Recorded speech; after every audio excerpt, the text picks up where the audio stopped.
তোমার বাড়ির রঙের মেলায় দেখেছিলাম বায়োস্কোপ, বায়োস্কোপের নেশায় আমায় ছাড়ে না। এ নেশা অবশ্য বায়োস্কোপের নয়, সেখান থেকে দু এক ধাপ এগিয়ে সিনেমার নেশা। কোনো ওষুধ কিংবা কোনো প্রেমিকা কেউই বনগাঁর সিনেমাখোর চিরঞ্জীব দাসের সিনেমার নেশা কাটাতে পারেনি। সিনেমার ওপর মানুষটার এত প্রেম যে টানা 6 মাস একই সিটে বসে প্রত্যেক দিন 2টো করে শো দেখেছেন সেই বাল্যকালে। তা অন্তত বছর 30 আগের কথা।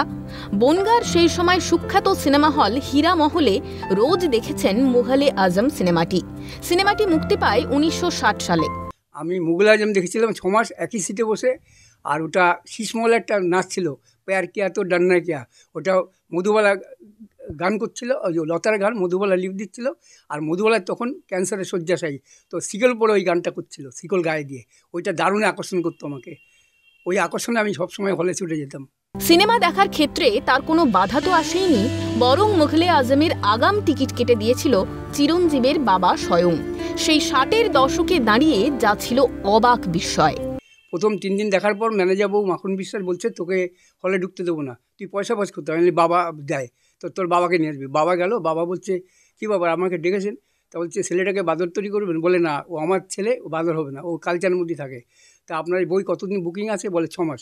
একই সিটে বসে ওকে দিন 6 মাস দেখবে, আমি টাকা দিয়ে যাচ্ছি। তখনকার দিনে 6 মাসে 94 নেওয়া পয়সা, পুরো 15 সিট দেখে বলে সেকেন্ড ক্লাস টিকিট ছিল। একই সিটে বসে আমি 6 মাস দেখেছি। তার দাম ছিল মনে হয় 140 টাকা কি 48 টাকার মতো হবে। এরপর কৈশোর যত বিদায় নিল চিরঞ্জীবের থেকে, তত সিনেমার ঝোঁক বাড়ল। একটা সময় বনগাঁর হীরামহল ছাড়িয়ে বারাসাত, হাবড়া, নদিয়া, রানাঘাট সব জায়গায় সিনেমা হলগুলির মালিক বা ম্যানেজারদের কাছে পরিচিত মুখ হয়ে উঠল চিরঞ্জীব। ব্যাস, তারপর এখনো সেই পথ চলা শেষ হয়নি। সুযোগ পেয়ে দেখে এসেছেন খাদান সিনেমাও। বনগাঁ হীরামহল, ভালো নাম নন্দিতা টকিজ। আর এখন হাবড়ায় থাকি, তো হাবড়ায় রূপকথায় দেখি। এই তো দেব আর যিশুর খাদান বই দেখলাম 3 দিন পরপর, 3 দিন দেখলাম পরপর। এখনও সিনেমা দেখি।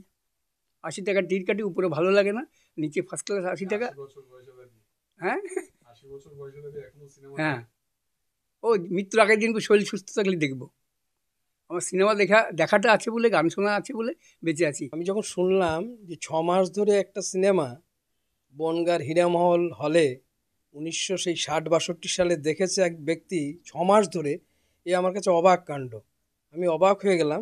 আজকে এই 2025 সালে দাঁড়িয়ে, যখন মোবাইল, ইন্টারনেট, নানান রকম ওয়েব সিরিজ, নানা রকম সিনেমার ব্যাপার রয়েছে, এই সময় দাঁড়িয়ে জানতে পারি যে উনি এখনও হলে গিয়ে সিনেমা দেখেন। এরকম মানুষ আজকের দিনে হারিয়ে যাচ্ছে, এবং এই মানুষগুলো আমাদের কাছে নমস্য, আদর্শ। বাংলা চলচ্চিত্র সংস্কৃতি বাঁচাতে এই মানুষগুলো খুব প্রয়োজন। কথায় আছে, good film can make you happy. আর এই ফিল্ম তৈরি হোক চিরঞ্জীবের মতো দর্শকদের জন্য, তৈরি হোক আমাদের গল্পের সিনেমাখোর হিরো চিরঞ্জীবের জন্য। দেবকুমার দের রিপোর্ট, ক্যালকাটা নিউজ।